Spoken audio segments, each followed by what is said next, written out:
Greetings, everyone, and welcome to the 167th edition of Cinema Effect. I'm Zach, and I'm joined by Disney's number one hater, Jaden. G'day. G'day, good morning. We've, of course, got our resident Irish citizen, a.k.a. Fitzy, a.k.a. Liam. For the morning to you. Nice. Is thanks a million a real Irish thing? Because I don't know if that's like a stereotype. I feel like Tunks a million. Tunks a million. Is it cultural appropriation that I sometimes say that in emails? I do. Oh, I don't think anyone cares about. No, Liam, you should email his boss and say and cancel him. Yeah. No one feels racist on behalf of the Irish, I guess. That's true. And of course, we've got Kung Fu Hustle Defence Force, Arthur, aka Andy Lau, aka Andy. Howdy, nice. Nicely done. Very good. Fits right in. Awesome. All right, ladies and gentlemen, this is Cinema Effect, the podcast where we review and talk about a different movie every single Monday. You can find the show on YouTube, Spotify, Apple Podcasts, Google Podcasts, Amazon Music. So subscribe on all of those things, every single one of them, please, if you enjoy the show. This week, the movie we're reviewing is Past Lives, which apparently had its limited release in the US on June 2nd, 2023. Apparently. But is it still going to have a wide release there, Andy? Do you know? Oh, no. Joan can back me up, but that's what I've only heard. It's been released in America, as far as I'm concerned, because it's premiered in Sundance, and then a few months after it got a release just in America. But I don't know about the other countries. Maybe Jaden can help me. Jaden? I just saw an article this week saying that it's getting its VOD release like very soon, which goes against what Celine was saying in the Q&A about it being cinema only stuff for the next while. I think, did you just mean here? Yeah, like that's what I assume she only meant Australia, and I guess that VOD release is going to be limited to America. But like that still surprised me that was happening. Yeah, I agree. But anyway, I think this is the first time I can actually say this film comes out in Australia on the August 31st. So look at us go. So you can check it out then at the at your local, what's the PIV called? Like what kind of cinema is the PIV? Like what would you call it? Indie art house or local Just theatre. independent. Yeah, okay, yeah. Check it out there. Zach. Yes. You don't want to mention why we watched Past Lives? I'm getting there, mate. Calm down. All right. Calm down. God. The film was directed by Celine Song, friend of the show. It is a drama romance, and the synopsis says, Nora and Hae Sung, two deeply connected childhood friends, are wrestled apart after Nora's family immigrates from South Korea. 20 years later, they are reunited for one fateful week as they confront notions of love and destiny. Wow, that sounded epic. As Andy was alluding to, and thank you to Andy, by the way, for coordinating all of this. We got to see this film early for Australia anyway, at the Melbourne International Film Festival last week. And I don't know, like they call it MIFF. I stand by that MIFF, like saying the word MIFF, I feel like it's a slur or something. I don't know. I feel like it's some sort of racial term. I don't like it. So I'm going to keep calling it the Melbourne International Film Festival personally. So yeah, we got to check out the film. We got to listen to Celine Song talk about the film for an extended period of time, which was great. So we've got some first-hand trivia, maybe for the first time as well. So that's quite exciting. We have breaking news, yeah. Yeah, exactly. Dude, we are about to contribute to the IMDb trivia page because there's not much going on there right now. So strap in. Everyone's going to take sound bites from this podcast, throw them right up there. Very exciting. Where does one go? Fitzy, I want to start with you. How did you feel about Past Lives? Yeah, I thought it was very good. The kind of wordless acting was very good. I don't know. Overall, it was just a very nice movie. Yeah, I enjoyed it. I do have some problems with it. Problems with it? What? Did you raise those problems with Celine? Yeah, I should have. You had 2 hours to voice your concerns. She was walking right behind you. You could have just told her something Why about it as didn't you well. make it more entertaining? Come on. Celine, I thought your film was perfect in every way. Jaden, what did you think of Past Lives? I thought it was pretty damn near perfect in every way. Yeah, no, I did really enjoy it. it's obviously a deeply personal story, and she says as much afterwards. But I just think it's really well executed. It's a simple story told in a unconventional way, I guess, but also not entirely new. I would say, but I really like it. I think everything. I think everything is super well executed, from the script to the acting to the settings. I think that her location manager did a fucking wondrous job, and she talks about that. She talked about that a little bit as well, so that was nice. Everything just hits just right for me, mostly. Oh, all right. Let's have a scene it down. Oh, man. Not to put you on the spot, Jane, but I am curious as to when you say the story doesn't feel new. Like, for me, what my main thing with the film was that it felt like incredibly relatable and like I'd seen it before. But I don't think I have, which is sort of the quality it had for me. But I don't know if you know of other films you've seen where it's like, oh yeah, it's about, Well, you're probably thinking about your real life, reuniting. mate. You got fucking torn away from your city of Perth, where you probably had a childhood sweetheart that's waiting for you now. Oh wow, you exposed me big time. Yeah. Wow. But I don't think I've seen a film about people moving away and having like reconnect 20 years later like this. Personally. No, not like this. Is what I'd say, but I think I've seen similar things where people are separated by distance, and she talked about how the real villain of the movie is the Pacific Ocean, and in just meaning that distance is the villain. But I think that there's other stories that use that kind of similar trope. Okay. Yeah. I really, really like the movie. I don't want to sound hyperbolic, but like it was like an emotionally painful film. No, that's painful strong. It was an emotionally strenuous film, I'll say, because I feel like as the audience, I'm being like pulled in two different directions, as the characters feel as well. So there's a lot of depth there, but it's also just so simple. There's nothing remotely heightened about this movie in terms of the drama, the emotions, the characters. It's all, I don't know, the relatability just makes it more sad and more honest, and I just love how like complete as well it feels for its runtime. Yeah, I was just very impressed. I really, really liked it a lot, and I actually think I liked it more as the week went on as well. Like, I don't know, something about that comedy theater, like the seats were getting to me a little bit at times. You know what I mean? So like, just reflecting on the film afterwards, I was like, damn, that was pretty special. I really, really, really liked it a lot. Andy, you're the reason we're here. So it was only fair we invited you on the show. You're excited to see the film, of course. What did you think of it in the end? I'm so excited to have invited you guys to like your first ever film festival. It was a good evening as well, I'd say. Unfortunately, when Zach said, as the week went on, he liked the film better. For me personally, I think I'll start by saying I love the film, but I kind of not thought about the film until I texted Zach about what time the podcast was. That's when I started to think. To think about the film. Oh, okay.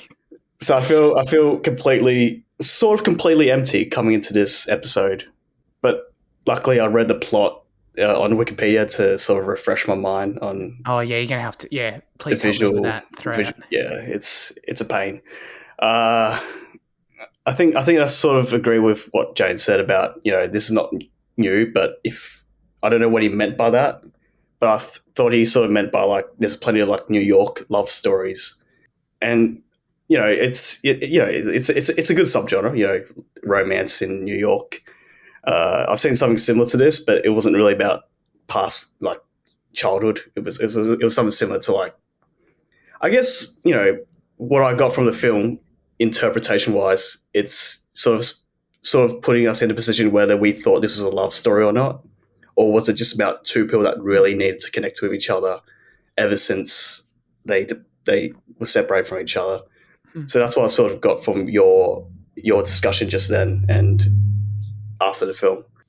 Other than that, I'm probably going to look forward to hearing what you guys have to say about what you thought, whether this was a love story or not. And Celine Dion, oh shit, Celine Song, She did a great job. I thought she did an amazing job. It was so good to see her on stage after the film and at the talk an hour later. The dialogue was flawless. The screenplay was really good, and the film was shot with a lot of warmth. And whether you thought this is a love story or not, that's up to you guys. And we'll see what happens when we cross that bridge. Over to you. I want to cross it right now, Andy. I'm going to cross. Thank you. Please do. Cross a fucking line. Yeah, I mean, I feel like it's easiest to sort of, I don't know, get people into the film or to describe the film to people who haven't seen it as that, or like that's maybe the connotation you'd put on it if you're describing it. But I think it is, but I think it's more than that as well, is what I would say. I feel like it goes beyond. I feel like it goes beyond just the realm of romance and more into the realm of like, I don't know, like our purpose with each other and like our life choices overall and all. Yeah, it's and things that you can obviously relate in a romantic way or even just in a personal relationship sort of way, in an interpersonal way. But beyond that, it also just goes into, I think, like the decisions we make. Like I think it's as much about moving and leaving home in a way as much as it is about the relationship. You know what I mean? So that's sort of how I feel about that. I don't know. How do you feel about it, Fitzy? Would you say this is a romantic film or a romance or whatever? Well, I don't know. It feels like it definitely is for like High Sun, but because what Celine Song said about the ending was like that when she cried was that it was more about like mourning her childhood self than like not being able to reconnect with High Sun. So I agree with you in the sense that it does feel like it's about more, like it's about different versions of yourself and that kind of thing. But it's obviously still like a great romance kind of story, even if Nora's not in love, which is debatable, I guess. Yeah, true. How do you feel about this, Jane? And were there was no kissing in the film, right? I think Celine mentioned that, but I just wanted to like. I think Arthur kisses Nora's forehead at one point, but like, there's no like. Right.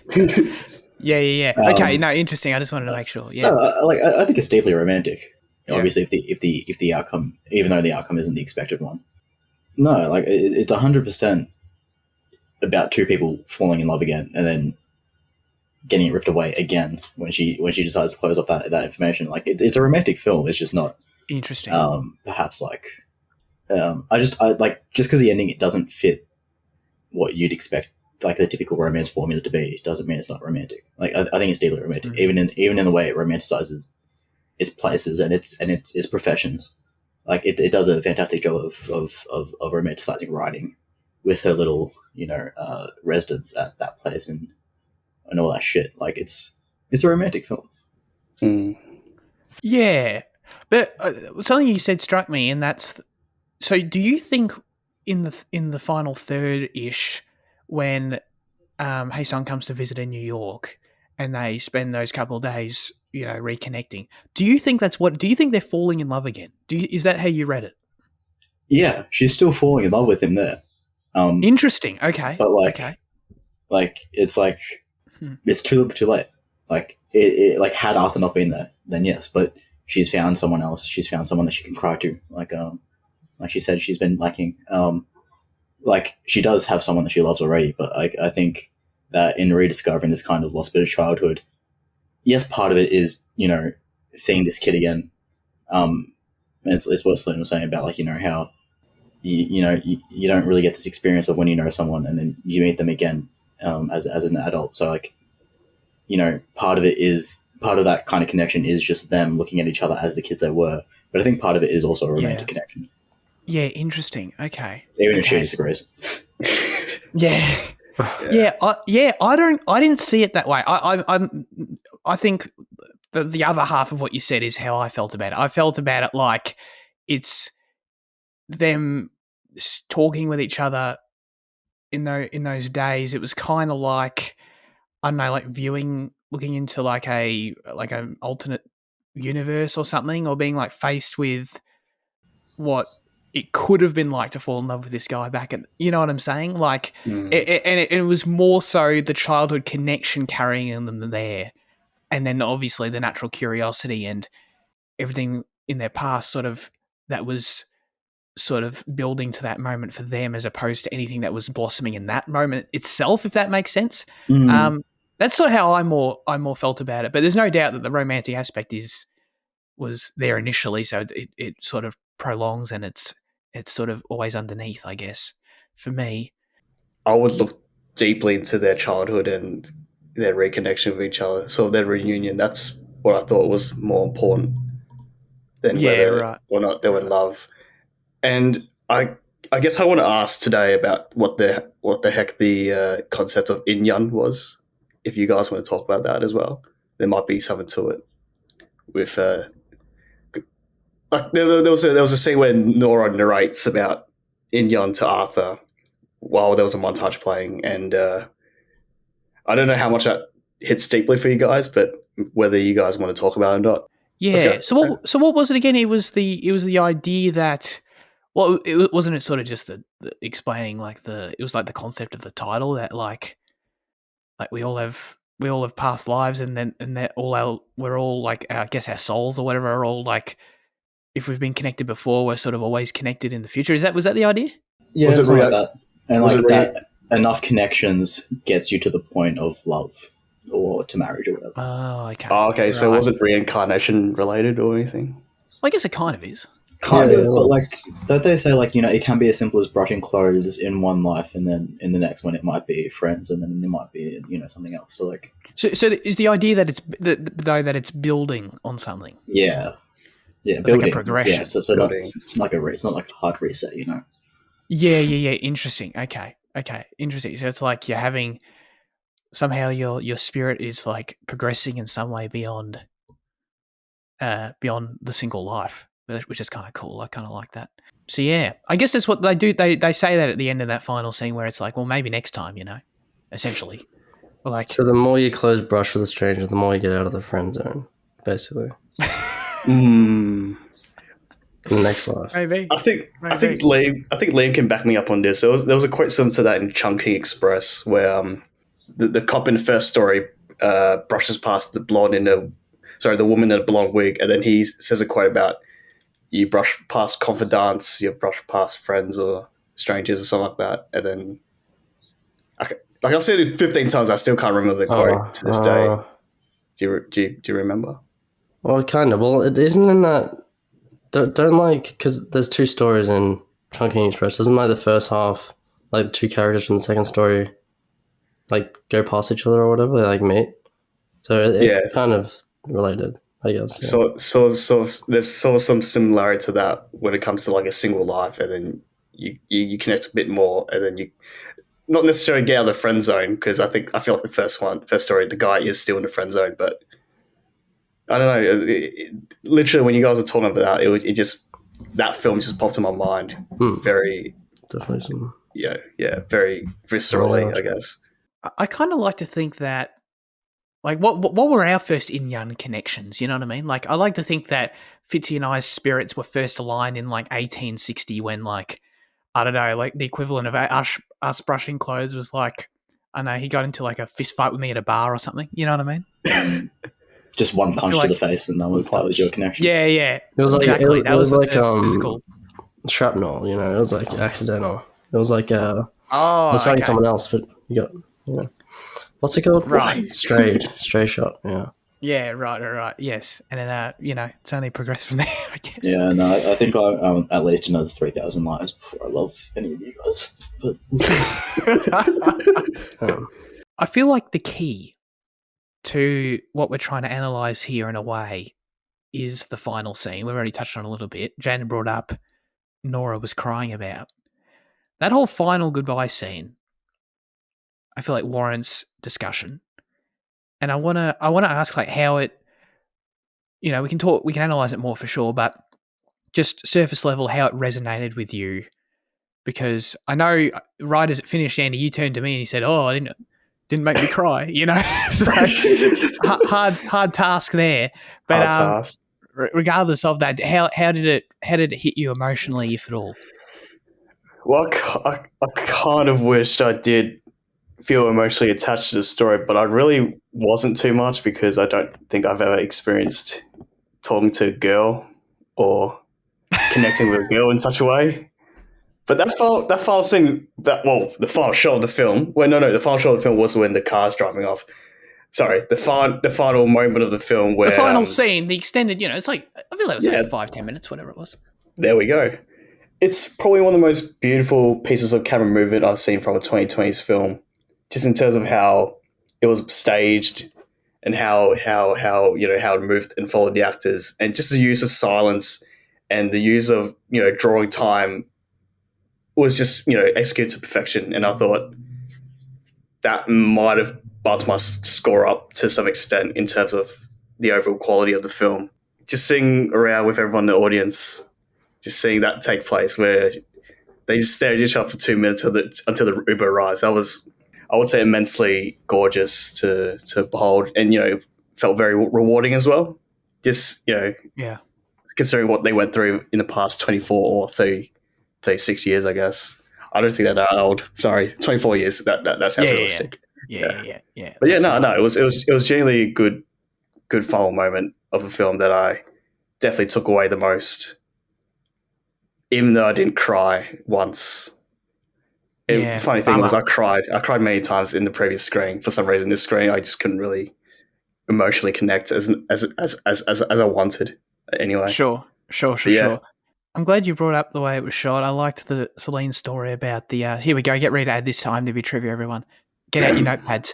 I liked Celine's story about the track they had to lay on the street in New York City, and which, by the way, like just visualizing that, like I definitely take for granted that they have to lay a goddamn track. You know what I mean? It just sounds crazy. Anyway, and how they had to lay this track in the middle of the street. They were shooting it early in the morning, and everyone, like all the drunk people, were asking, what are you shooting? Were you shooting Spider-Man? I think that's pretty funny. And there was a zoo on the other side. No. I think wasn't she saying like the people were the zoo? Wasn't that? Yes. Right. Yeah. People were the zoo. Yeah. Because because they were all like drunk and shit. Yeah. I totally interpreted that literally, but okay. And there was a giraffe over there. It was pretty crazy. Yeah, it was fucking like letting me to shot. Yeah, that's crazy. Shaquille O'Neal, the giraffe. No, all right. Oh my god. Fitzy, how did this final scene end up playing for you? No, yeah, it was very good. I like what she said about the arrival time of the Uber. Like it felt very the way it was cut short felt very very well done. Once the car arrives, it just cuts off the connection forever. It's freaking that's a good one. Yeah. I thought it was 2 minutes for some reason. Yeah, sort of was. Well, she did say 2 minutes. She kept on saying 2 minutes. Yeah. It felt like she said it was like too long and too short. She wanted to make it like feel too long and too short, which makes sense because like the walk was like super slow and stuff, super long and extended. And then it felt abrupt when the cut came. So yeah, I did feel like that scene was a highlight. Very very well done. Yeah, and that's an example of, I feel like the film, like very simple sort of device in the film, feeling very honest, because I don't know, I feel like regardless, I mean, I'm sure that's like the most significant, highly consequential like version of having to wait for an Uber. You know what I mean? But we've all been there. We're all standing there, you're waiting for someone else to turn up, and when are they going to turn up? You talk or whatever. And like just the way that was played into, like, but it's that. We've been through that. But then it's like high stakes version of it, the most intense version of you've ever seen on screen. So I quite like that. Andy, what's going on? Yeah. Oh no, I've just been told to remind Jaden about this. He said he preferred like he liked the ending where she didn't sort of like get in with Hae Seung, and then she just stayed with Arthur. I think Jaden told me to remind him, and then he was going to say something about it, I suppose. Would you like to expand on that? Well, not quite that, because that's it. But I do remember the point. The point we're talking about was like Arthur is propped up as a villain, kind of, for a lot of the film, but not really, because she's constantly trying to win you back on him. But when he appears, he naturally feels like a villain. So like she does a great job of trying to rescue his character, kind of. But yeah, I think despite all that, most of the audience would still want Nora to to live with Haisung or to choose Haisung, whatever. Yeah. But like what the point that I was talking about and that Andy's mentioned is that she's found her perfect connection in Arthur, because earlier in the film she when Haisung points out, like, you know, he's like, you don't cry anymore. And she goes, there's no one here that cares about that cares when I cry. So her crying to Arthur at the end just represents that someone that, like, she's found someone that deeply cares about her enough that she can cry to him. And I think that's the first time I see her cry.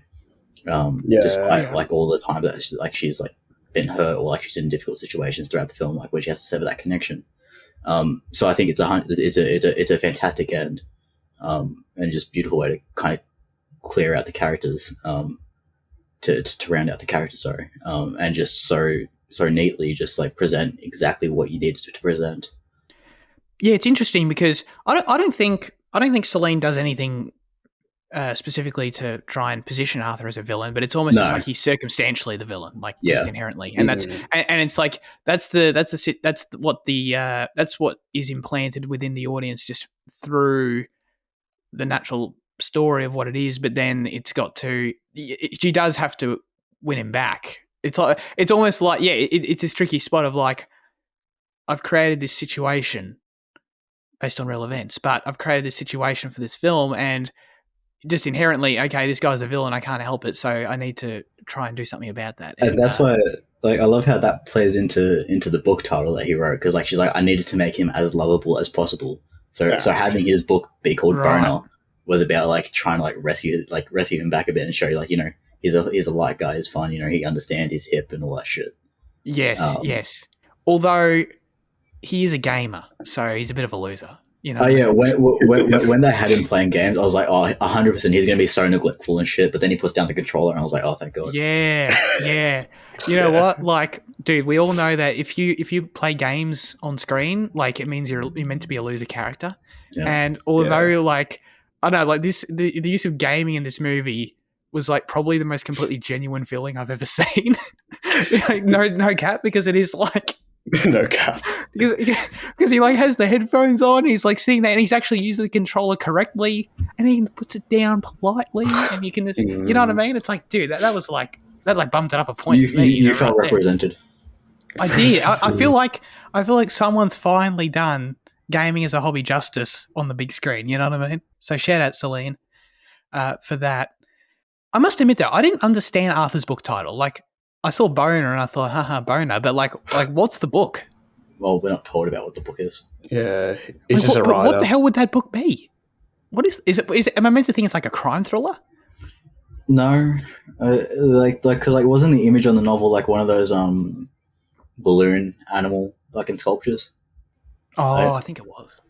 Like, I don't know. It takes me as like some like Boner to me is like a nickname given to the protagonist of the novel that he doesn't want.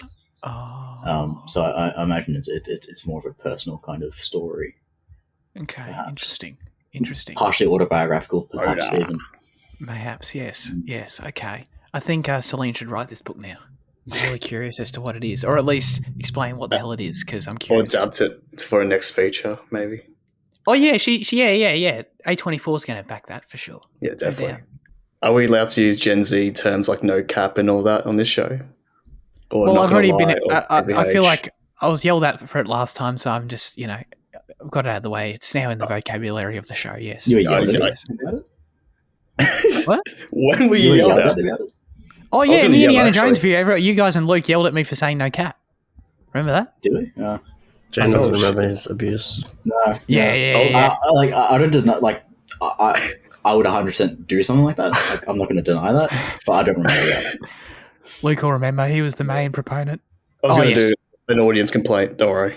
Okay. No, that's fine. I said it again. I'm going to keep saying it. I don't care. Sorry, Spooky. I'm sorry. I just want to touch on something that you guys all mentioned, but just in a broader sense, but like with the timing at the end of the film, just executed fantastically. And like, I think when she was saying like she like about like laying the track, I think she said like 150 meters odd. So that's a long walk and a long walk back, and that 2 minutes pause there. But it all does feel right. But I just think like, just like beyond that, I think the timing feels right throughout the rest of the novel, like the rest of the film. Sorry, like every pause, every break, every time Skype fucking stutters, it all just feels. That was great. It just all feels like the right length of time, just constantly throughout. And even how she, like, in the greater sense, when she talks about finding the right time of 12 years, as well, she really feels like everything has been very nicely planned out time wise. Yeah, great point. Absolutely. Yeah, well, yeah. When Very Celine talks delicate. about why she chose 12 years as the two spaces. Yeah, no, for sure. That it all feels very, very deliberate, and it's well done. Yes, Andy. I You can mean, just no. you don't need to keep raising your hand. It's fine. It's all good. Oh, okay. I mean, it's my fourth show and I still put my hand up. Anyway, no cap. No cap. When it cut to 12 years later, I wasn't convinced Nora and Arthur were like a actual couple that's been together for 10 years. I thought they would be like bored or tired of each other by then. Yeah, it's sort of like married couples are. Oh, okay. It didn't really convince me that they were a couple that's been married for like less than 12 years or been together for 12 years. Yeah. Is there something you want to comment on that, or is it just a me problem? Yeah. Well, Nora says they like argue a lot, but you don't like see them argue. Well, if they argued, then it would have made him more of a villain. Yeah, probably. So. What would they argue about? Racial dynamics, or? Oh God! Didn't you say they just argue about everything, just little things as well? Somewhat, yeah. Just like art and books and writing, I guess. Was that one of your reservations that you mentioned at the start, Fitzy? Yeah, it kind of just that like the film doesn't have any. There's friction in the sense of like it's an awkward situation between the three of them. The movie doesn't have to have this, and it's just like a preference thing. But there's no like dramatic conflict in the movie, like in Marriage Story, for example. Or there's no like that sense of friction. Right. That's usually in a film. But that and just like how many still shots there are in the film, kind of just preferentially like rubbed me the wrong way, I guess. But objectively, there's nothing wrong with not doing either of those things. Yeah. No, I totally understand that because, like, to me, and I presume Celine would agree as to why she didn't make those choices like that, like taking a more confrontational route with some of the, I don't know, some of the conflict, like would just sort of change the air of the film, into something else. Which I get what you're saying. You'd just rather that something else. That's totally cool. But yeah, I don't know. It would sort of be a different film. I guess she didn't want to make that, which sort of makes sense. I don't know. I don't think you can make this movie like a Marriage Story kind of thing. You really can't. Yeah. And I think like you can't really do much with the camera either. Like it feels very like the fact that she brought up theater when she was talking about why is this a movie and not a play makes a lot of sense because there's not a lot going on with the camera except maybe the tracking shot at the end. But like it's a very still film and slow and like it felt longer than it was because of that for me, especially when you get to like the writer's residency and just like kind of lingers around there for like a minute or two. Yeah, that was like I was like, okay, this is just that didn't work. But what was I saying? No, I actually agree with that. I particularly did notice I don't think it's not a con for me, but like I did notice, extended periods of time spent in some areas like that. I think the film breezed by, to be honest. Yeah. Yeah. Like when Andy said 84 minutes or whatever he said at the end of the film, I was like, oh yeah, that sounds about right. And then I saw 106, I was like, oh shit. Yeah, right. Believed it either way. Yeah. Going on what Liam said, it does sort of feel like they, dabble on with the writer's residency a bit. But, going off topic, I did feel like the pacing for each time period did feel a bit breezy in their own way, sort of. So, like, from their childhood, it's only, like, first 5 minutes of the film. Then you go to 12 years later, it's spent on going on Skype, and then you go forward to another 12 years later, which is their reunion. I thought the visual language was done really well to depict each time period, especially with the Skype scenes where it cuts between two talking heads on Skype and, in their interior environment, especially with the lagging scenes. Yes. That felt yeah. that felt like it cut a lot quicker. And then you get to the reunion. Back to what Liam said about the stillness and the slow vibes. I feel like the camera lingered on their reunion a lot longer than I thought. Like there was one tracking shot where they walk in the park. It was like a crane shot, and he just goes down all the way to this side of the path where they just keep walking, and then especially at the boat as well. The camera is literally one take. I thought the use of the visual language and the use of time and space was done really well to depict. Because I think what Celine wanted to do was try to embrace their reunion with longer takes, if that makes sense. Yeah. I don't know if I sound right in saying that. Yeah. No, I think you're spot on. Is there anything you guys want to talk about the cinematography and the editing at all? Well, Liam, you've seen some of the Small Axe films, right? Yeah. Have you seen the one that the Q&A chick said, Mangrove, and how she said that it felt super similar to that visually straight away? Yeah, I've seen Mangrove. I can't really recall similarities. I guess in the sense of theater framing, kind of like the straight in Mangrove feels very theatery, but yeah, I can't speak to any more specificity. Yeah, I love the way the film was shot. I'm not sure if it's just the way that I feel like things existed in the foreground and things existed in the background, and it didn't feel like there was that real middle ground, and that's kind of where the theater feel came true for me as well, where you have the actors and then typically you have a painted on background or a still stage or whatever in theater, and I love that quality to the film, because everything, it felt like it did just feel like people interacting with almost like a stage, and I think it worked really fantastically, and it just looked gorgeous as well. I really enjoyed that. Yeah, absolutely. The examples you bring up of their reunion, Andy, and sort of letting the scenes breathe in those moments, that's an example. I actually agree with Fitzy with that one scene at the writer's cabin, but the cabin, whatever it was, retreat. That felt quick as well. The cabin scenes as well. Yeah. Anyway, continue. But just the way that the reunion breathes really adds to it. I think it really adds a lot of weight to it. And an awkwardness in a sense, but not I don't know, no, not really awkwardness. It adds this anticipation to it of everything. You feel the past in the present just through the space, I think, somehow, which is conveyed very nicely. But yeah, no, the film's obviously gorgeous, and Jan already mentioned some of the locations, dude. They were unbelievable. I friggin' loved it. Dude, I'm a huge Freedom Tower mark. I love Freedom Tower. I think it's awesome looking. And this film, Freedom Tower is just there all the time.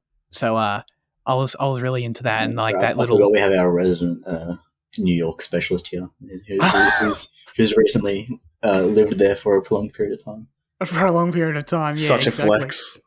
Oh my god, no, that little I couldn't quite place.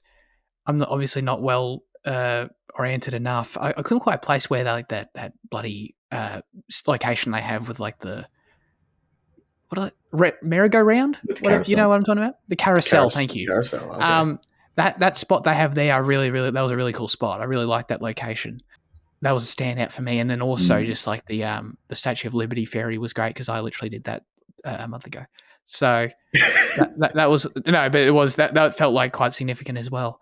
Were there any other top locations worth mentioning? Because Celine was very quick to shout out her locations managers for both Korea and New York who worked on the film, and they do feel like characters in the film. It was well done. That Korea shot early in the film with the kids, it's way too obvious. Of them taking different paths. The stairs, yeah. It's great, but it's a bit and she said they found the perfect place and whatever, and it is a perfect place to represent they are going a different path, but it is so fucking obvious. I felt whispering symbolism so strongly. I was gonna lean over to you and be like, oh yeah, there's something about the shot that's just so yeah. But you can imagine if you find that location and you're making this movie, you can't not use perfect. it. Yeah, Yeah. I mean, it has to be romantic, and that location did hit its spot in some way. That it's absolutely symbolism enough, but very romantic at the same time. Yeah, absolutely, 100%. I think my favorite two shots in the movie are actually like the first shot and the last shot. The opening shot was amazing. Like the dialogue was funny. The scene inserts this sort of mystery element that frames the whole thing about like, trying to figure out who these people are to each other, and like which was hilarious, very relatable again, just feels like a conversation anyone would have. But then also is like compelling. I'm like, damn, I actually, that's hilarious, but I actually also want to know right now. So that was really clever. And, like really that just including that scene right at the start, you could argue, I don't know, I feel like reading it, you could argue it's unnecessary. It sort of doesn't add anything, but I think it adds a lot. And the way that Nora looks into the camera was like almost hypnotic to me. It was like, it felt like the character was judging me personally for trying to figure them out. And I loved how Celine played with that, and how that was like when she said that was the spark for the whole idea of the film in the first place, and then using that was awesome. I loved it. When she was talking about being the spark, was she the couple being scrutinized, or was she the one making the comments? I can't remember. She was Nora. She was in the middle. Nora, right? Yeah, okay. Yeah, and she looked at the couple and made eye contact. Yes, right. Yeah. Which is fantastic. Yeah. That was more hypnotic than I thought. That opening shot as well was very, it was very good to look at, and I guess it did help the audience settle into the film, into knowing more about why Nora's just looking at us like that. I guess I don't know. Yeah, exactly. It did. It really, to me, it was like Greta Lee, man. Why are you? Don't look at me like that, that's what it felt like to me. That was awesome.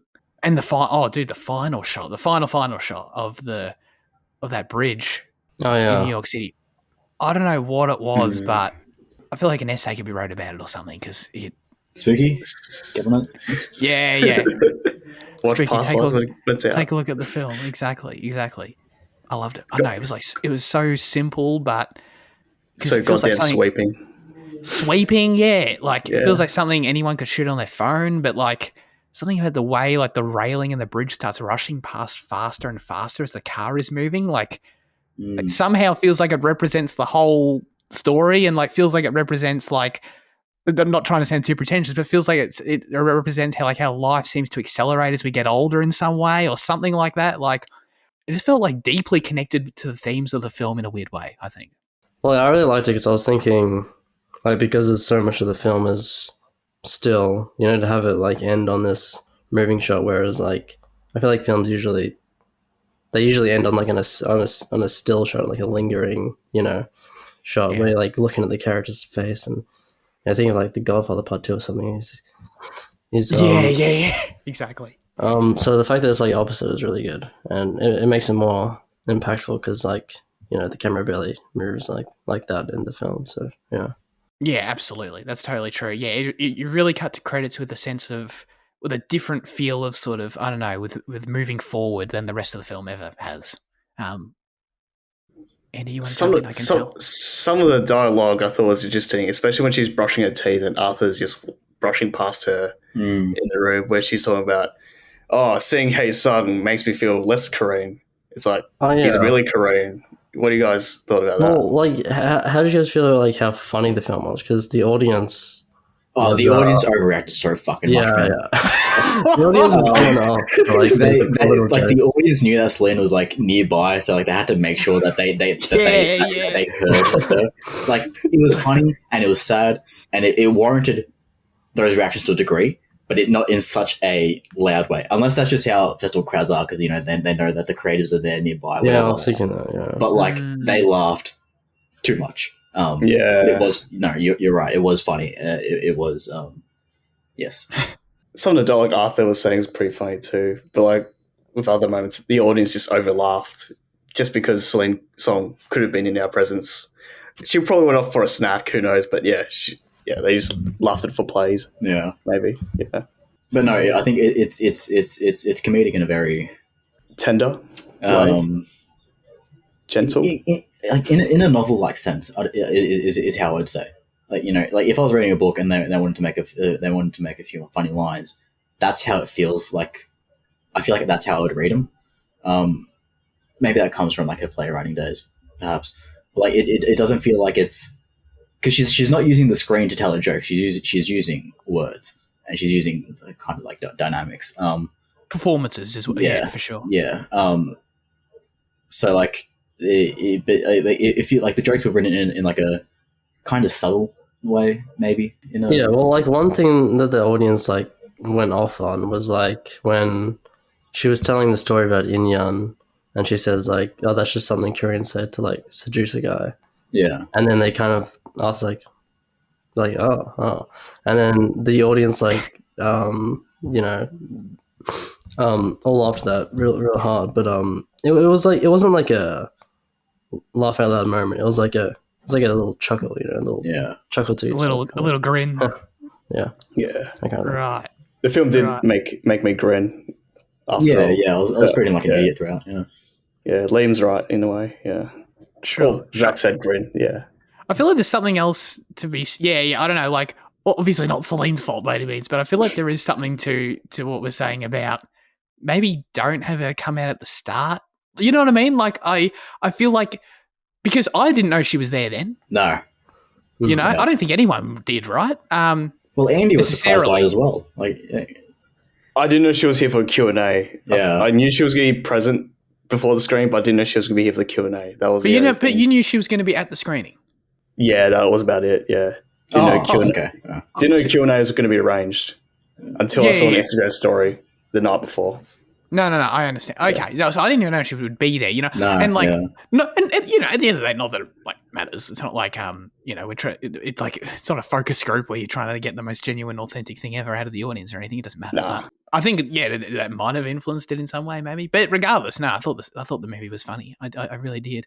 Everything, dude. I mean, I think I got some of the biggest laughs, so no surprise. But like everything with Arthur and him, like having to every time he gets involved in the Hae Sung Nora thing and his insecurity comes out in a scene, it's gold every time. Like the way it comes out in a really like just comedic, but like I don't know, just in a really like in a charming sort of just humorous way. It's great. Like it never comes out as negativity, you know. It comes out as Celine talked a lot about how the characters are just trying really hard, and it comes out as that. You know, it's humor that is born from that as opposed to born from, you know, jealousy or any other negative emotion. So in a way that sort of just adds to the breeziness and the breezy sort of atmosphere of the film as well. The fact that the humor comes from that sort of a place, I think.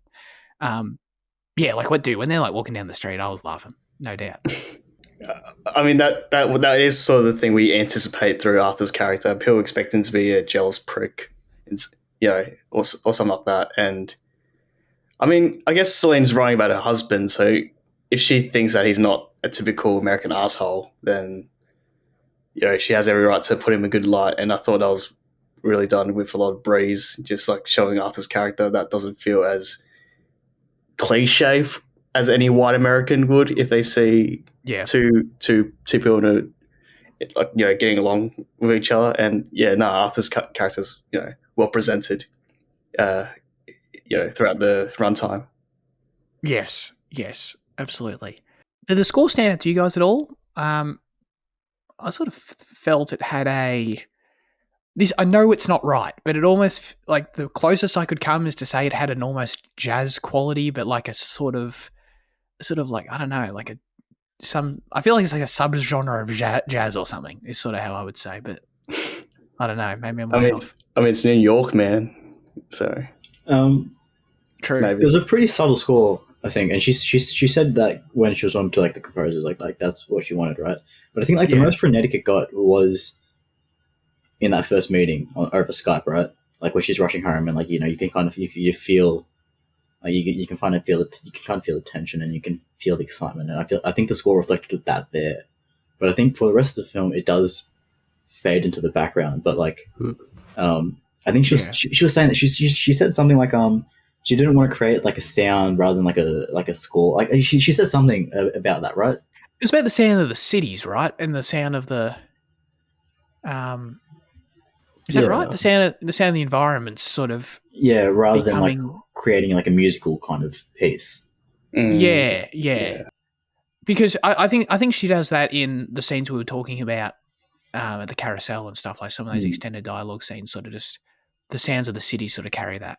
Yeah, if I recall correctly. I think we should probably talk about the children as well, because oh yeah, sure. We can add this one to the IMDb trivia about like how about how like they didn't have to do a chemistry read for the adults, but for the kids she did.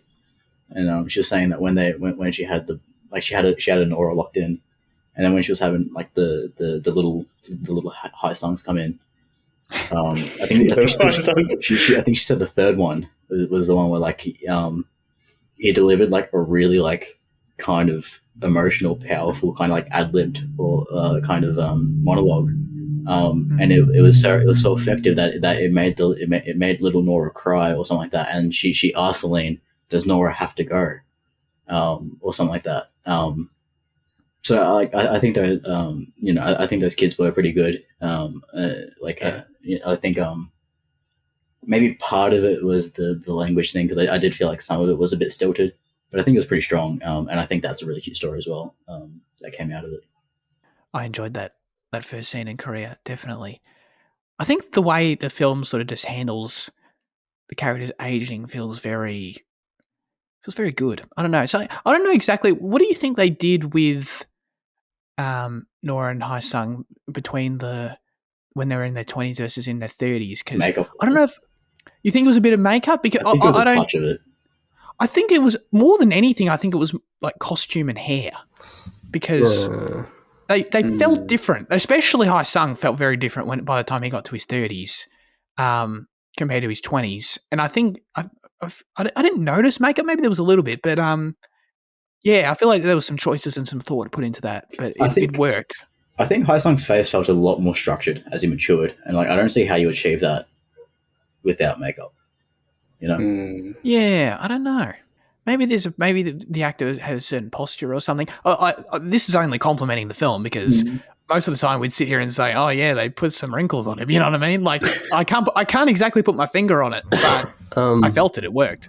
Yeah. Well, Nora didn't feel 24 to me. Like that was a bit jarring to me. Yeah. Okay. But you know, it's kind of natural. It's hard to get them to look super young, you know. Oh, I don't know. You just deep fake them these days, bro. Yeah.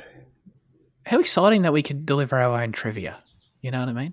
Contribute to the world. I love it. Contribute to the world. Just on that, just on Celine, I do want to say, like, there's something I said to you guys about afterwards as well. Like, I loved her energy in the Q&As and the kind of talk session, because she felt young, she felt excited, and like she just spoke really enthusiastically and really passionately. And in a business where like it often feels like very professional and formal, and like sometimes like I think when people talk about their products, they can feel kind of removed because they've spent so long talking about it. I think she just spoke really great and really, and like hearing her talk was fantastic. 100%. I recommend. I recommend going to that one session that we went to. I recommend time traveling. No, I recommend. I'm sure there's talks with her up on YouTube and stuff, or if not, there will be as the film releases more widely. So I definitely recommend checking him out for sure. Nah, like she seems like a very very gnarly person. Sure. Can't describe her, because Jane described everything about her already, so I can't really add some more. But you may as well add by using some Cinema Effect vocabulary language with gnarly. This film will definitely get nominated for Oscars. Actually, that's something I was thinking about. I think the film's too quaint to get like an award sweep, right? Too quaint in what way? It's just it's small, it's neat, it's cute, it's nice. Right. I can't imagine it going on to be getting 11, 12, 13 fucking all these noms and awards. Like it feels a little too small. And like I know like often we're wrong with Oscar predictions, and often it's but I don't see this film. What? I don't know. Well, okay, so like Drive My Car, that was nominated last year, right? That feels 2 years ago. That doesn't feel like a totally It's kind of a similar vibe, actually. But that's a It's 3-hour It epic. is. Yeah, it is. It's an It epic is a though. similar vibe. Yeah. I don't know if there's like that strict rules for like what becomes an Oscar film. I think it is harder to predict than that. But I could see the three actors maybe getting a shout. Maybe even like I'm not even sure if they will. Okay. But like I can't see the film itself getting nominations or even script wise. It's an interesting point. I think I can't yet tell because I'm still confused about the whole release thing with it in terms of over there. And if what you're saying is true about the VOD, Jada, then that's potentially compromising. No, I think it's had like because isn't it 6 weeks limited release? I'm sure it's had that, hasn't it? Yeah, no, but I mean in terms of buzz around it, like right. Because the fact that it like if its theatrical run is done in the US right now, it's only sitting at 7,000 IMDb reviews. That's not great for it right now. I think you know what I mean. Hasn't it got like 100,000 views on Letterboxd? Yeah, it's like so many people on Letterboxd have seen it though. Oh, really? IMDb. 100,000 on Letterboxd and only 7,000 IMDb. Is that true? With that new knowledge about Letterboxd, I can see it getting knobs. Especially since like a lot of people now started going with Letterboxd in this day and age, and I feel like the Oscars tend to look towards people on Letterboxd. Please don't say the Oscars tend to look towards Letterboxd. I feel like they do. Like, how the fuck did Everything Everywhere Once win Best Picture? You tell me. Nah, like, man, come on. Bloody the year before it was what was that movie called? Coda. Nah, Coda. Yeah, Oh yeah, I true. forget Coda's a fucking Best Picture. A winner. There you go. Anything's possible, Jan.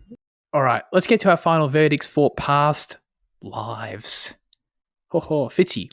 no, I think it's a great film, but a little outside my taste, I guess. So I give it a very, very strong 7. Like, Wow. Yeah. Imagine if we had Celine here, man. What would she think with your score?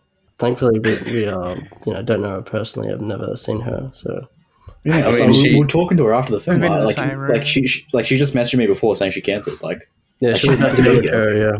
yeah, like we organised it and everything. Zach sent her an email link. I did, and she didn't reply. Why, Celine? Why didn't you reply to my email? She better be listening to this podcast. Yeah, exactly. Jaden brought up at the start that I have moved around in my life, and therefore the film resonated harder for me, and that's probably true.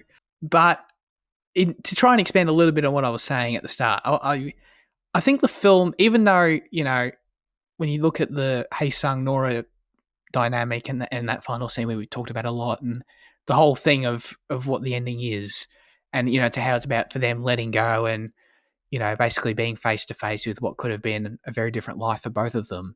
Like for me, I take that, and the thing that makes the film so relatable is the fact that like you take that moment, and it almost represents like the huge weight of all the decisions we make in our lives all the time. Whether it's moving away from home, choosing our uni course, choosing where we work, our careers, anything at all like that. Like, you know what I mean? I really think the film goes beyond being about a romantic relationship at a certain point. And, as young people, I guarantee there are already a ton of those decisions that we have made already. Like, and just, and they're just as important as the ones that we didn't make as well, much like Nora, has with Hae Sung. So, but those things often go unnoticed.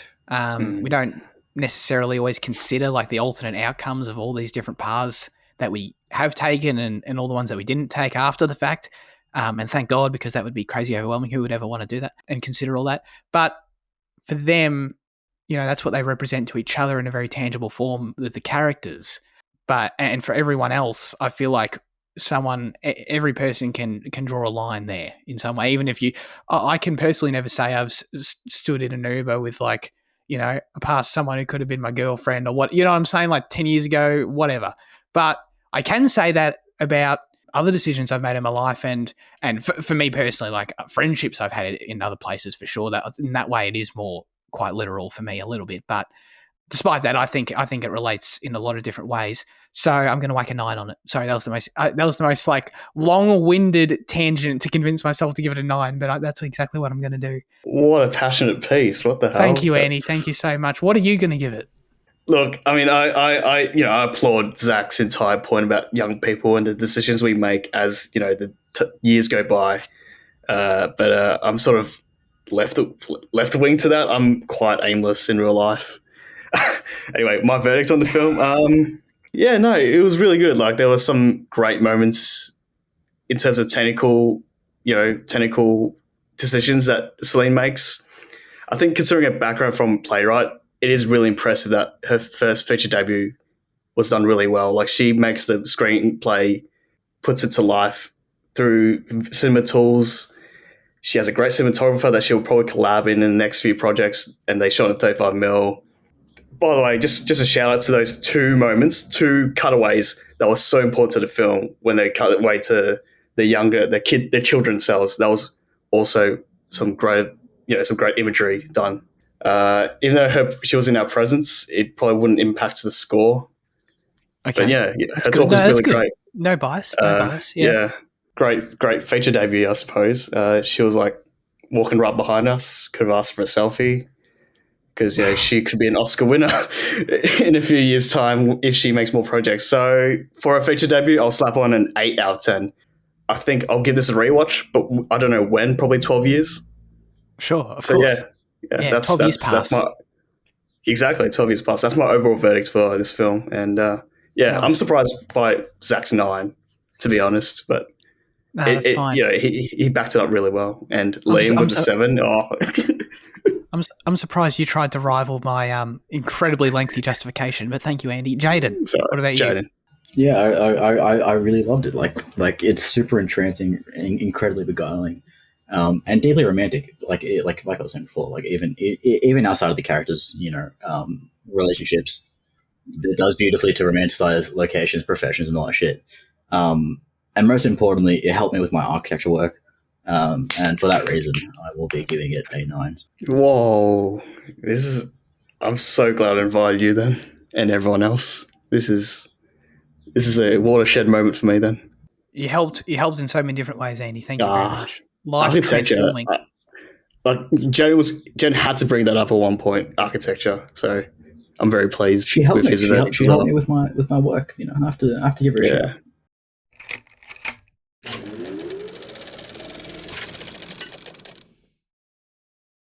Now it's time for our highlights of the week.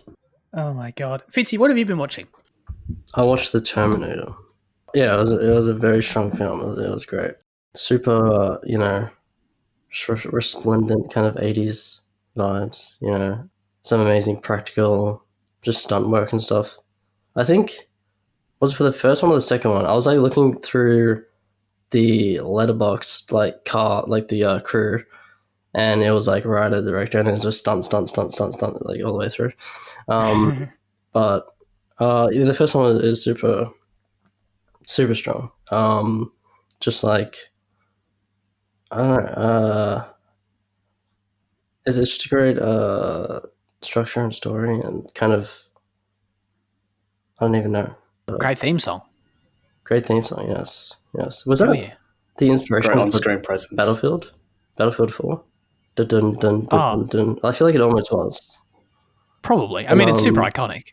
Terminator, super amazing film. T2, I kind of felt like it was a bit too like Aliens for me, where the first one was a good action horror film, and then the second one is like a great action film that I wasn't super engaged in the action anyway, but the stuff apart from the action, separate from the action, isn't that special, I guess. I really wish that I enjoyed it more. Like I was thinking both of these films are going to be 10 out of 10s, but unfortunately, as T2 went on, I was less engaged. So. Did you also find that, because you were mentioning how T2 felt like Aliens, the second Aliens film? Yeah. Did you see like that sort of parallel between Ripley and Sarah Connor? How in the first film their character seems more vulnerable, and then the second film they seem more tough and stronger. Is there like a? Do you think that's a thing that James Cameron wanted? Yeah, maybe. Yeah, I thought you were gonna say the hair, because there's like a convention with like Aliens and T2 and G.I. Joe, where as the movies go on, the female protagonist gets tougher, but she also becomes more masculine because she gets less hair. And like G.I. Joe too, she's like bald or whatever. I watched a video, but G.I. Joe. Yeah. T2 was like a little. It's still really amazing in terms of like technical like stunts and shit. But I just found like, especially like T100 or whatever his name was. He was a T1000. little T1000, yeah. He was a little T1000. He was a little too OP, you know.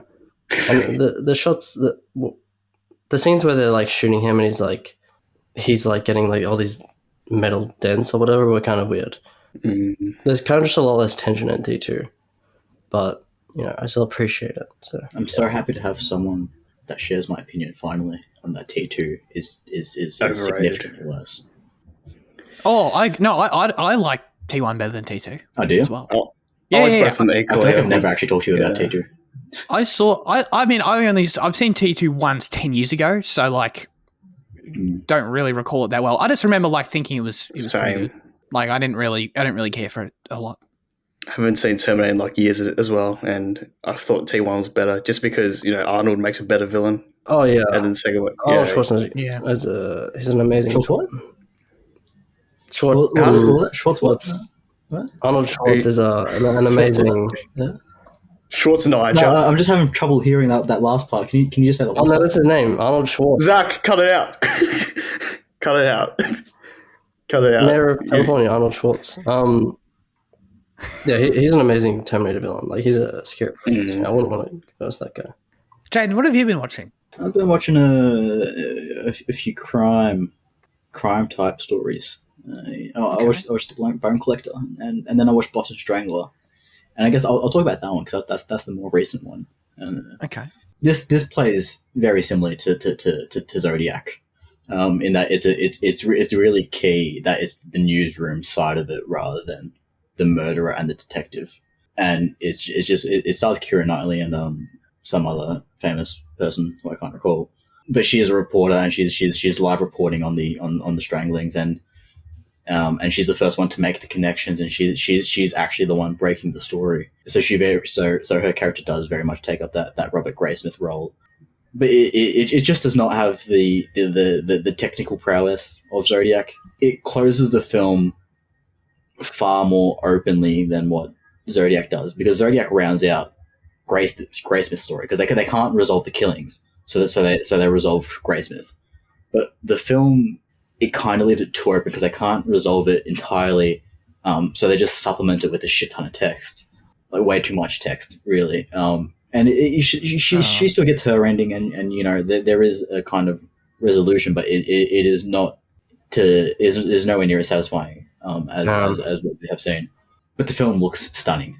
Really, really gorgeous, just shooting Boston and in this 1960s vibes, and it is well acted from Keira as well. It's decently strong, but it will also fall behind whatever the saying is, Fade to Obscurity? Yeah, that, sure, yeah. Oh. Yeah. Is this a 2023 film? Yeah. Oh, cool.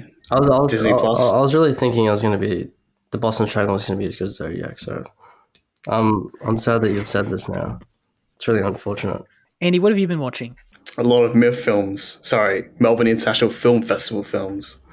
Yes, thank you. Dug all through of them. 6 so far in terms of 2023 films. Besides Past Lives, I think my favourite screening of all time is going to be Wim Wenders' Perfect Days. Now, have you guys heard of Patterson? It's starring Adam Driver, directed by Jim Jarmusch.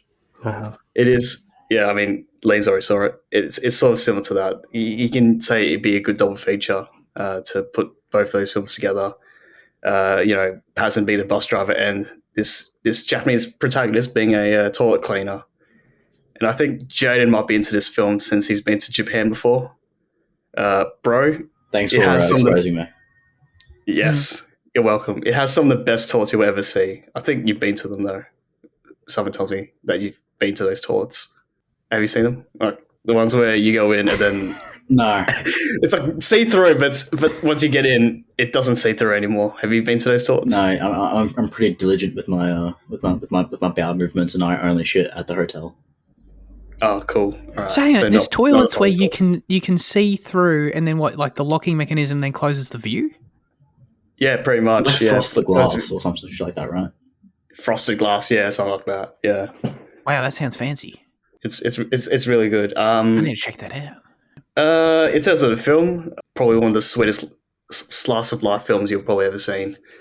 But I'm going to overhype this so much because I cried a few times, especially when we get to seeing, like, you get to see his daily routines and his, just like the quietness of his ordinary life and his personality. You get to see him wake up in the morning, spraying a bit of his plant, going out doing his work, and then he gets home, he reads his book. That's when I started, growing out passion of reading books through this character.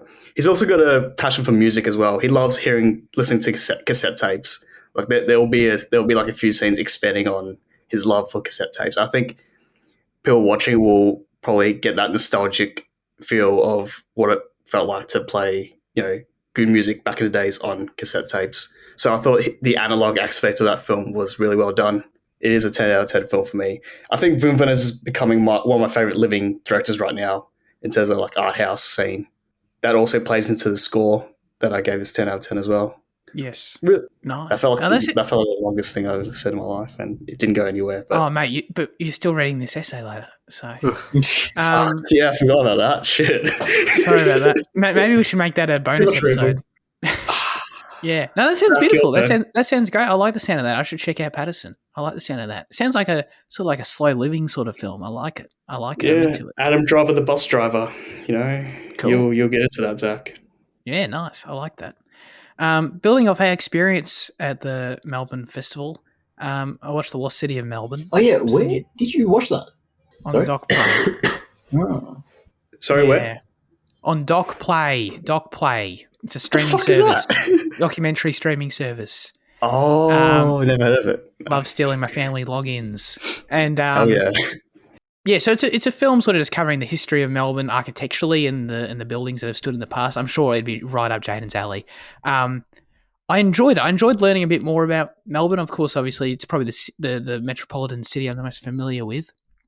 I don't know, like there's an aspect of it where like sometimes the film's sort of about, it covers just some broader history stuff, but if it's about anything, it's about the buildings that were lost, that were demolished sort of in the period between the 1950s and 70s sort of thing, sort of the old Victorian buildings and stuff, and it covers some of those. I liked learning about them, but like I feel like the film at times like tries to like mourn them as if they're like a huge loss, and I'm sure they are to some people. Like I'm sure Jaden, like it would probably hit Jaden hard, and like he probably really appreciates them a lot more. I was like, oh yeah, these are cool buildings. I like learning about them, and then there's like a 2-minute montage with the most depressing music about how they're all gone, and I'm kind of like, yeah, okay, like I'll tune back in when they start spitting more facts. You know what I mean? Like I didn't care that much in that way, but it's still cool to learn about that kind of thing, I guess. I was close to seeing this at the theaters with the director's Q&A like around June, so I could have seen it. Oh, really?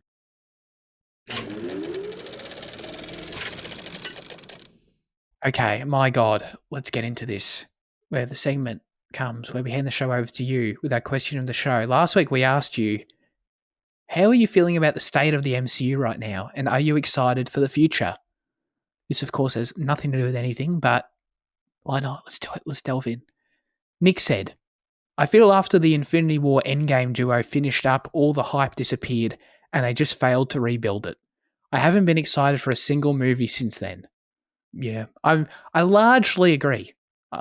We'll get into all our thoughts pretty soon.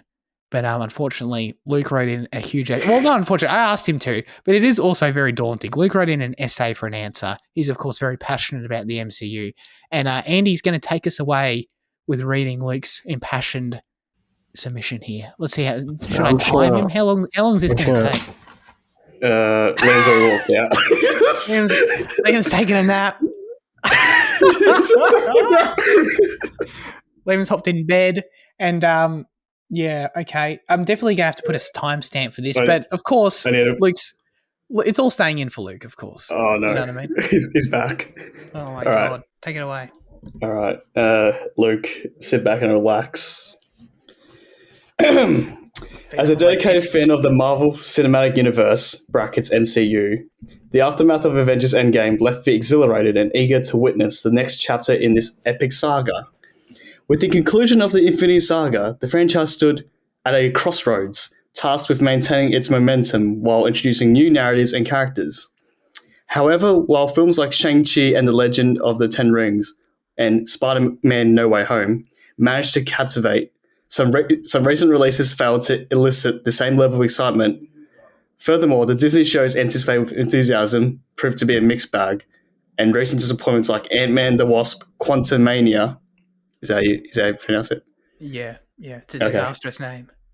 And Secret Invasion, that Nick Fury show, I know that one, have cast a shadow of doubt over the franchise's future.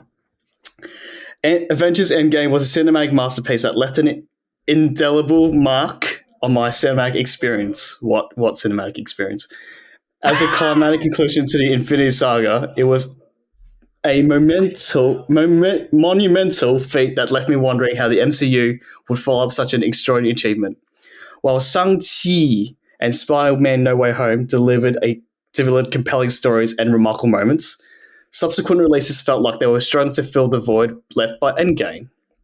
I haven't seen Endgame yet, but we'll see. By the way, what's up with all this praise for Shang-Chi, man? Do people actually still like that movie? Like, because it's Asian. Because it's like an Asian person playing Asian superhero, people overpraise it, and I feel like I don't give a fuck. But I like Tony Leung, which is why I do have a sweet spot for Shang-Chi. Action's fun. Yeah, it's quite good. Okay, is any action in MCU fun though? Like, the bus scene was very good. I like crappy fucking CGI. I do want to say I think a person who worked with Jackie Chan's stunt team does choreograph Shang-Chi. So I think there's that one good thing about the action scenes, I guess. Sure. I don't know. That's just me overpraising Hong Kong cinema in general. Anyway, it's natural for any franchise to encounter transitional challenges after a peak like Endgame. Did you hear that? So someone's at the door? No, you're right. You can go. All right. Okay. Some films like Shang-Chi and the Spider-Man No Way Home managed to recapture the magic of the MCU, introducing new characters and concepts while honoring the established lore. I'm sorry, Andy. I'm going to interrupt. I'm calling out Luke right now. ChatGPT wrote this because he said that line 3 times. Yeah. True. I don't know. I think I wrote the same thing. I don't know. Luke was having a go with... No, you didn't, Andy. You didn't. I swear to God, you didn't. Okay. Luke's having a go with AI. Anyway, please continue. Okay, if you say so. These films reminded me that the MCU still had the power to enthrall audiences. Nevertheless, not every film managed to sustain the same level of excitement.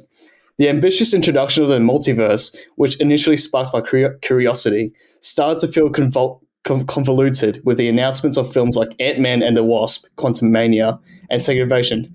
Oh shit, this is the same thing. What the hell? Is someone looking at Discord? Because I don't know if I'm reading the same thing twice. Because I feel like Andy, I swear to Jesus, you're not. You're not. I'm not. Because I'm scrolling down and I'm not scrolling back up. Please, but you sure? Keep going. We're in for the long haul here.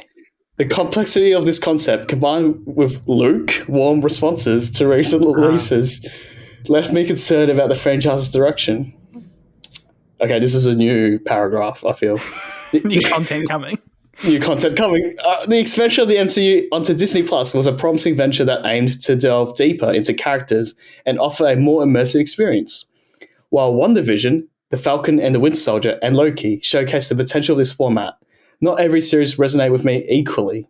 Some fell short in terms of pacing and execution, leading to a realization that translating the MCU's cinematic magic to the small screen was no easy feat.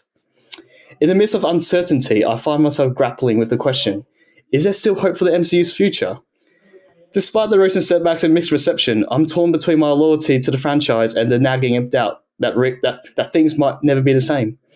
As a devoted MCU fan, the journey through the post-Endgame era has been rollercoaster of emotions.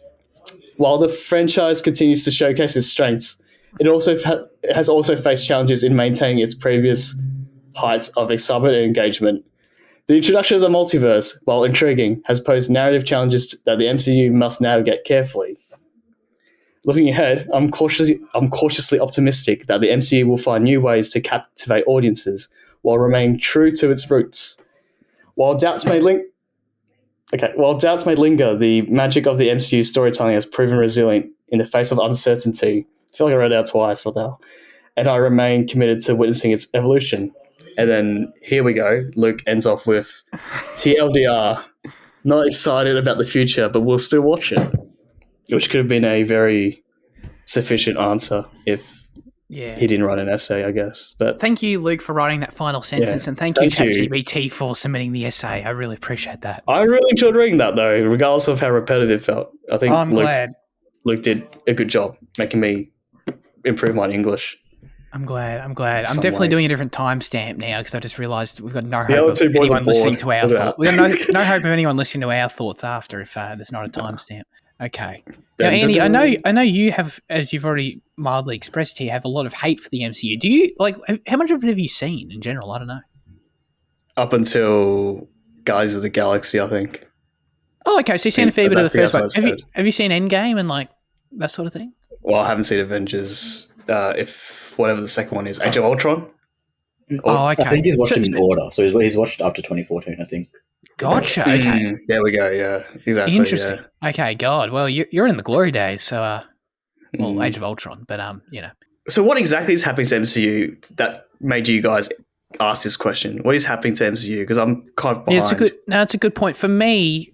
I want you guys to jump in and correct me, but the spark of it for me was just I feel like there's a vibe out there right now of quite, for the first time in a long time, of negativity and skepticism and pessimism about the whole thing. Widely, I know there always has been in smaller and cinephiles and all that sort of thing, but just generally, even of people who really have loved it before. And I feel like it comes from the quality of some of the recent products, the saturation of some of the recent products, the fact that was it 2021, there were 5, I think if you count What If, there was 6 Disney Plus shows in that 1 year. Just so much of it, little of it hitting on the levels that it should. And then the recent sort of sparks were with Secret Invasion, which I was hopeful for, and there hadn't been a show on Disney Plus in almost a year. So it was they've taken a bit of a break, the show looks all right, let's see. And it came out and by all accounts was pretty shit. Combined with, their future plans being announced in the past year that just, I don't know, to me don't seem that exciting, but that's obviously entirely subjective. So I feel there's a few different things going on. Jaden also mentioned some of the real life actor stuff, which we can talk about if we want to, but yeah, I feel like there's something stirring right now, the MCU, that I feel like is going to end up determining its direction in the next few years anyway. Yeah, so that was my thinking. Judging Luke's 2-star rating for Secret Invasion, I do feel like it's going to head towards a aimless direction with the content they put out. Whereas if I'm excited about the future or not, I hope it slows down so I can catch up on the MCU films, if you get what I'm saying. Do you want to? Maybe, because I hear Quentin Tarantino and PTA, Liam's favorite director, actually does like watching MCU films, and I'll try my best to get through them. And if they do slow down, I think I might have a chance to get all the way to Secret Invasion. I don't know if I'm going to watch the TV shows. Are they worth it at the same time? No, there's plenty that you don't need to watch. No. There has been value in the MCU, and there still is, in just that they are pop culture phenomenons. To discredit them completely is I don't want to be part of that pop culture, to be honest. I'm not that person to be part of that pop culture. Yeah, but I just think that I think this attitude that exists amongst the community that Zach mentioned of just dismissing them entirely is very elitist. We're very pretentious. Very elitist, yeah. Because the thing is, you see these same people then jumping through loops and making exceptions to later films when directors they like Chloe Zhao coming onto a project like Eternals, right? And you're but this one's okay because there's natural light, so it's okay to no green screen. You're just a wanker. Fuck off. To dismiss what has been is wrong. But I think that there is certainly a point where you can say that there is a significant shift in quality, and there is a point where you can say they're doing too much, and there is a downturn in what they have been doing. But I think they are going to continue to make good product as well. But I just think it's going to be rare because people the discussion amongst fans of this post Endgame thing is generally it's gone to shit. But then you see that people like, oh, well, actually, Black Panther 2 was pretty good. Oh, Shang-Chi was pretty good. Oh, this was pretty good, and all that.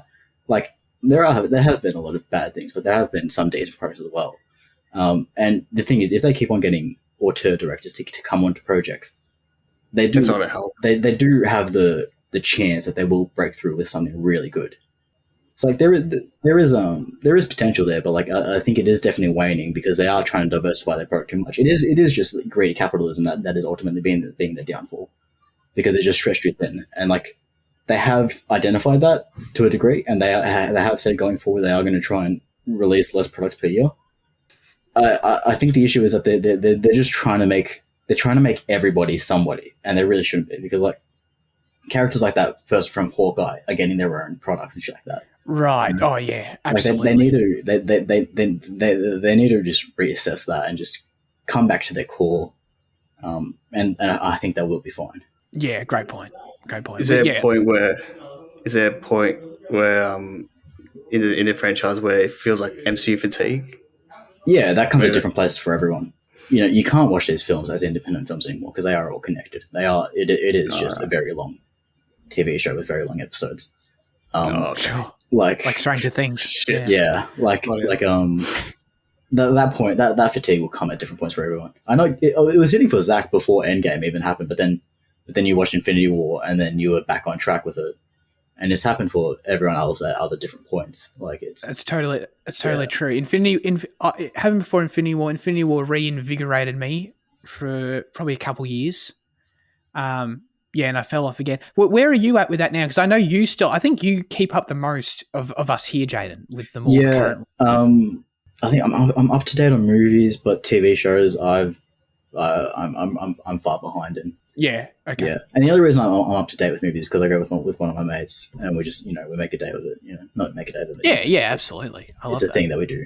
So like. Yeah. And are you, with the being up to date with the films and the recent quality of the films you've seen and carrying into the future, like, are you excited for what are some of the big ones coming out? There's the Marvels is next. The Marvels is next, and then but looking to the future, they're building eventually to this another 2-part Avengers thing, right? With Thunderbolts is first, and then the only Dynasty thing or whatever. The only thing that's got me going is the Avengers films, really.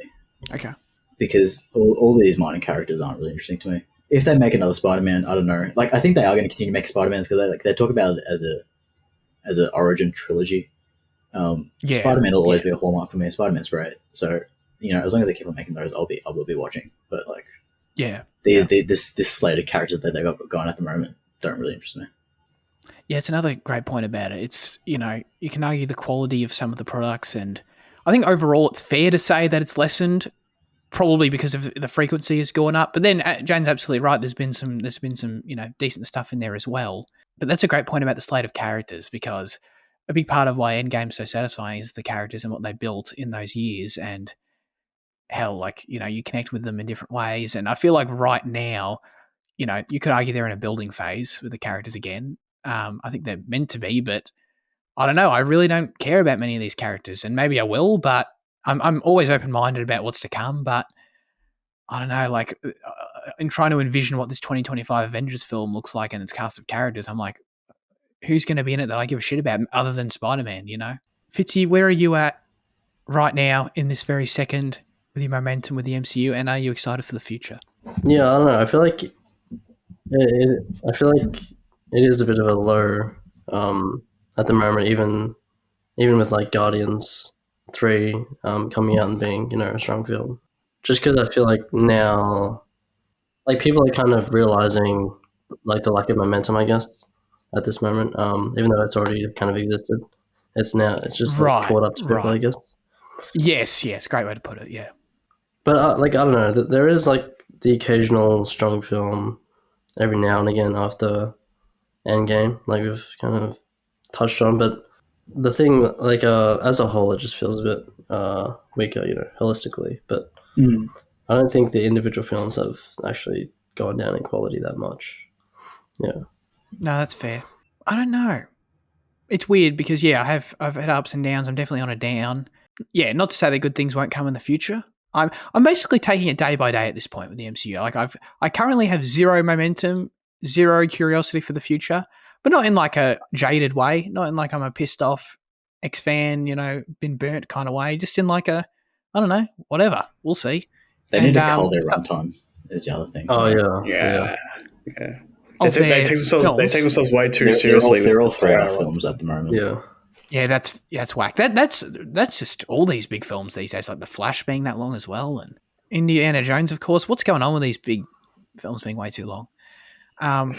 Making people sit in a theater for a long time. That's what it is. I like, honestly, that could be part of it. Like, because attention spans are going down, and film length is going up. So I feel like there's got to be like this kind of sensationalism that they're trying to create in each second, that is just making the product just like less effective. To like keep the people engaged, though, Maybe. that whole idea sounds very gross to me. But yeah, I don't know. They've got to do something about that. I don't know exactly where it's coming from, but it's confusing me. I know, like the MCU, the Marvel Studios logo being on a project, like used to mean more to me. Is sort of how I'd say it.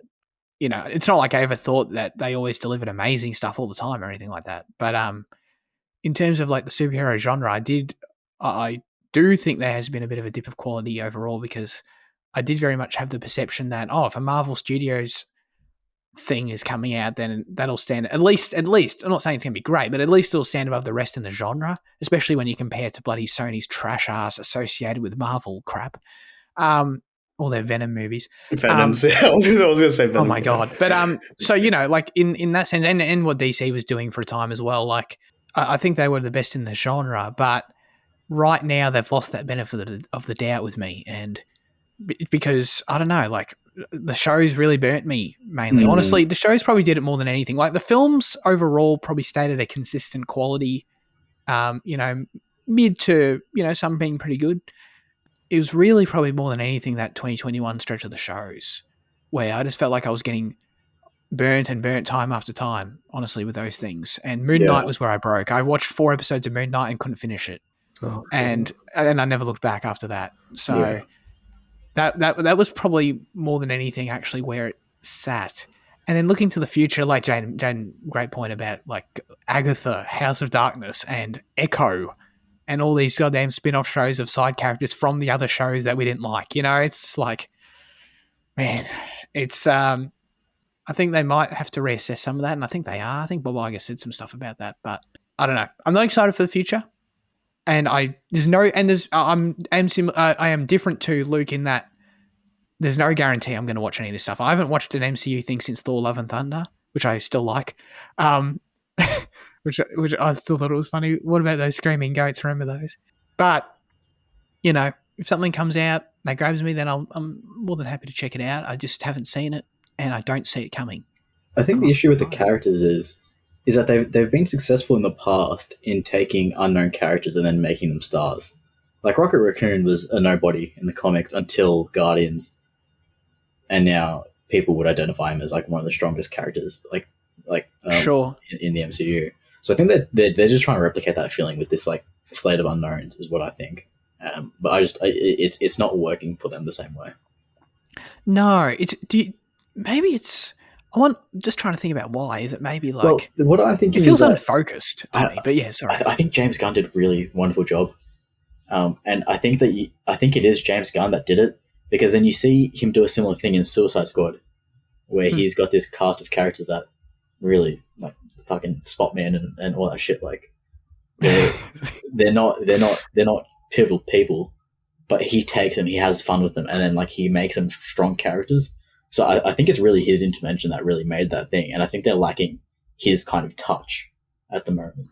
Yeah, I think there's something to that, because outside of the James Gunn new stuff, looking back 10 years ago, you had sort of, other than that, it was really just sort of the core group, wasn't it? You know, like it was really just they were doing trilogies for these Captain Americas and Iron Mans and that sort of thing, and then Guardians of the Galaxy was sort of new on the scene.